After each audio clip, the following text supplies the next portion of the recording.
Well, good afternoon and early evening. We're here to talk about campfires. Everybody loves to camp, and we're talking about stories around the campfire. Well, first you have to have the campfire. So what we're going to do, my name is Susan Cook, and I'm a park ranger with the National Park Service. And I have Maggie Vetch, and she is a park ranger with the Park Service, and we're going to teach you how to do a campfire safely. So safety around the campfire is very important. There's a lot of serious injuries that can come from not handling fire well. So in order to prepare for our fire, we want to do three things. We want to look up, look down, and look around. So first, by looking up, we're examining the weather. We want to see if there's any storms, a lot of wind, anything inclement that might require us to not have a fire. You're good. So when we look up, we're looking at the weather. And if there's a lot of wind, it can be dangerous to have a fire because it'll blow embers or sparks around and could light something in the area on fire. So by looking up, we're saying, can we even have a fire? When we look down, we're looking at the area where we're going to have our fire. So anything on the ground that might catch on fire from those embers, leaves, sticks, is it a safe place for a fire? So you'll see our area is pretty clean. There's a couple leaves that we're going to use as we get our fire started, but in general our area is clean and there's nothing that's going to catch when our embers fly. And by looking around, we're looking for anything else that might be a danger to our fire. Are we going to be safe? Are the people with us going to be safe? Or is there any trees, brush further out that could also catch on fire? Do we have a good space for this? So in order to have a fire, you need to have three things. So first you need to have fuel. So we have our fuel, we have leaves as part of our tinder, and actually down here we even have a few briquettes that you can also use, and we have wood, and we have varying size of wood. The second thing you need to have is ignition. So we have matches that we're going to start our fire with. You could have a Bic lighter or something like that. And the third thing is oxygen. We all need oxygen to breathe, and so does a fire. So as you're building your fire, you need to make sure you're building in oxygen. Okay, so we start building. So when we build, we start with our tinder on the bottom, which is the smallest bits and pieces that easily catch on fire and burn quickly.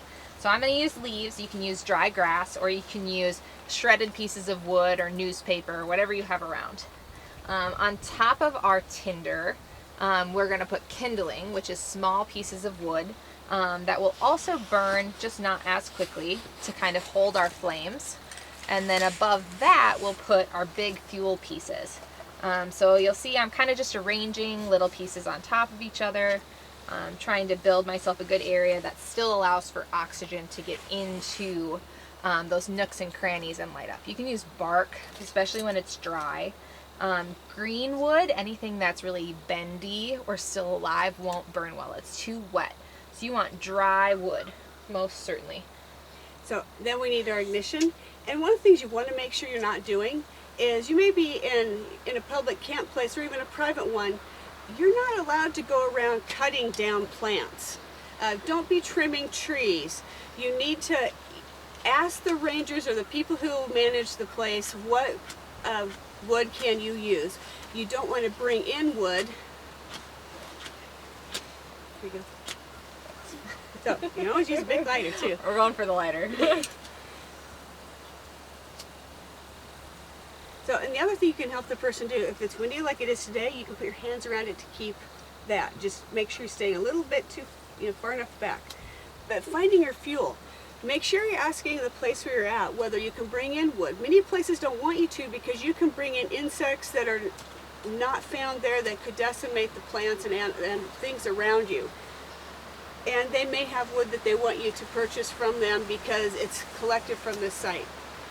And many of them will have places where you can go collect your own wood. It's usually down things that are already down in the ground. I need to provide more cover for you? I think so.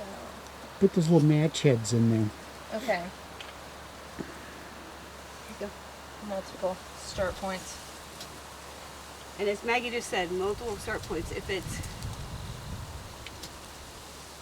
the wind is your problem. The wind might be my problem.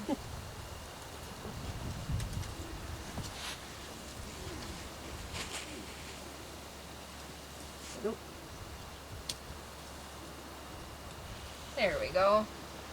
we got some good flame. Yeah, just show that.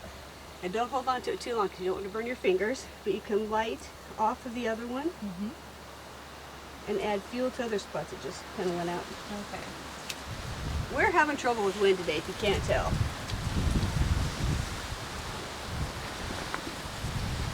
I need to put down.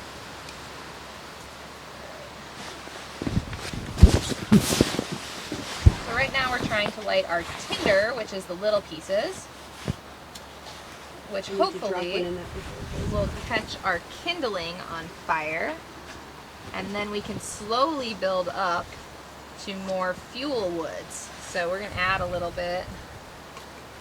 Here's some little ones right here. I'm going to blow in, try to give it some oxygen. Good deal. And the other thing we want to make sure you do is you don't want to use a lot of garbage, but we can use paper, leaves.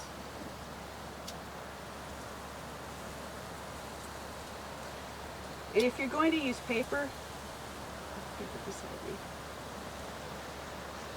Try to get that where it's Oh, right out. I have 2 matches left. Okay. This is the hardest part. It might take some time. You might have to try 3 or 4 times. And many times if you're going to use paper, kind of wad it up, but make sure you have some crinkles inside so you have oxygen in it. Yep. And we might want to put that underneath I the was gonna say, I'm just gonna build over. Okay. build over it. Just build ourselves a nice little wind and air friendly structure. Try to block some of that wind as we go. Now I guess we could cut out some of this building stuff.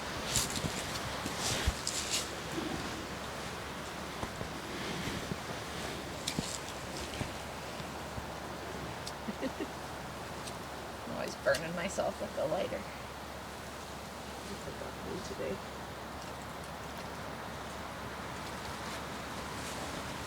I need to go on the other side.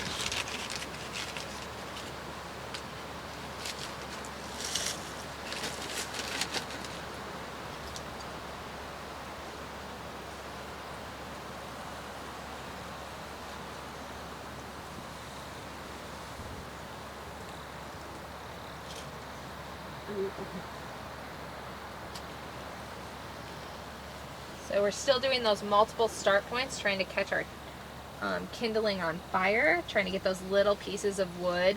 And it's starting to go. To light Look up. at it. So we're fanning it to give it some oxygen. Don't fan too hard Not too or you'll hard. knock it out. Yes. And if it goes out, we'll just start over again. It might take us a little while. And as Maggie said, this is the hardest part, getting it going. And once it gets going, then the idea is that you don't want to pack. Can you give me like 3 pieces of that? When you're setting your fire together, you don't want to pack your wood like tight like this. You want it to be apart. You can put it crossways. There's several different designs you can make. We're doing a teepee in here. It creates oxygen. The idea that you need to have space so you have air for it to continue to burn. And we're just going to build it up and up and up, and hopefully we'll slowly get bigger and bigger pieces until we can put on those big fuel chunks that'll burn for a lot longer than just these little ones. And when you have gusts of wind like we just did, help block it. Yep. But doing it safely, because you can see the flame length is already starting in here, so we have to be careful that we know we can get back from it. Yep. And we watch our fuel beside us on the ground to move it back. Yep.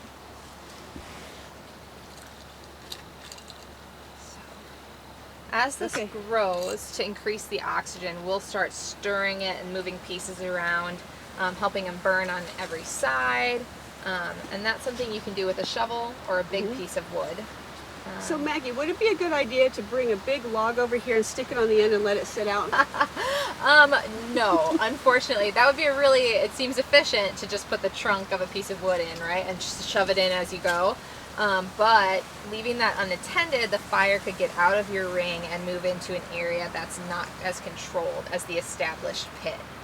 So we're not going to do that. No, we're not. No, that would be a really bad idea. One of the things that we want to make sure is that we're doing this safely. And even as we're burning it, we're watching where we're at we're watching where our embers might be flying to, so we can keep track of our fire.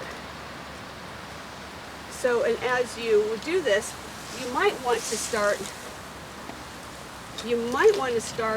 making s'mores or hot dogs or things like that. So people, we cook over this. You can cook on this grate, but you can also cook. You can get a hanger cut apart and then straightened out as a grate, or a long stick that you can find laying around. Don't pick one off the tree, please. But you can do that. But when you're doing that, it's really important that you're not standing right on top of the fire. See, even right now I'm in the smoke zone, so I'm going to move over. But you need to make sure you're keeping yourself safe. You don't want to hang your face over.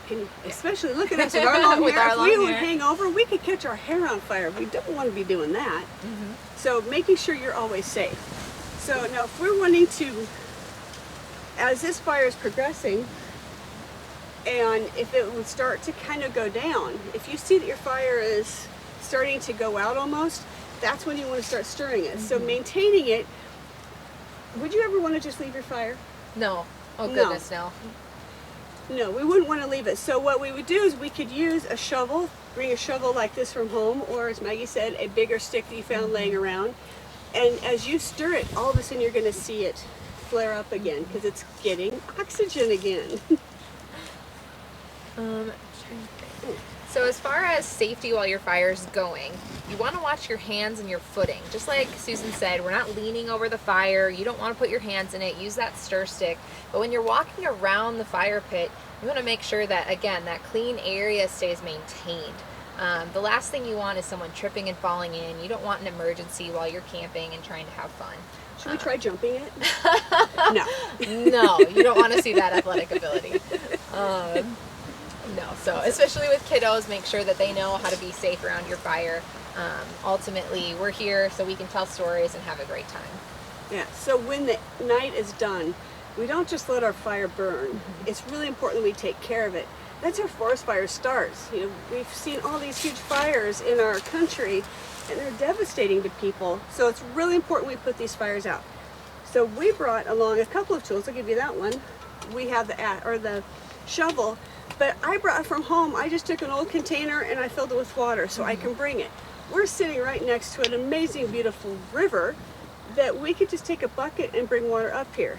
So when you're putting it out, first thing you want to do is think about the 3 steps you need for fire and just go backwards. So we have fuel, so we want to spread the fuel out.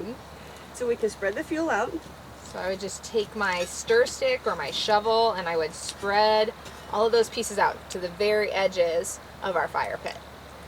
Or you can douse the whole thing with water, and we'll just go one little area. Ooh, that was bigger than I wanted. So you would put the whole thing out and see the smoke that it creates. And then the last thing you would do is you would use your shovel to cover the embers and everything in there with your shovel. Yep. Bury it. If you smother it with dirt, you could use sand, you could use dirt, or you can do things inside. And the one thing we want to make sure that you're doing when you're having your campfire, don't throw garbage in it. No. We don't like to see cans because not everything will fully melt or disappear. Paper products might be okay. Styrofoam will make a mess. Yes. Cans, pop bottles, they don't deteriorate all the way, so then you just leave junk in there. So the most important thing is to do it safely, have a great time while you're doing it, and make sure you put it out so it can't cause a problem for somebody else. And tell stories about around your campfire, some fun stories about what you've done. Yes, absolutely. So have so much fun and enjoy. Thank you.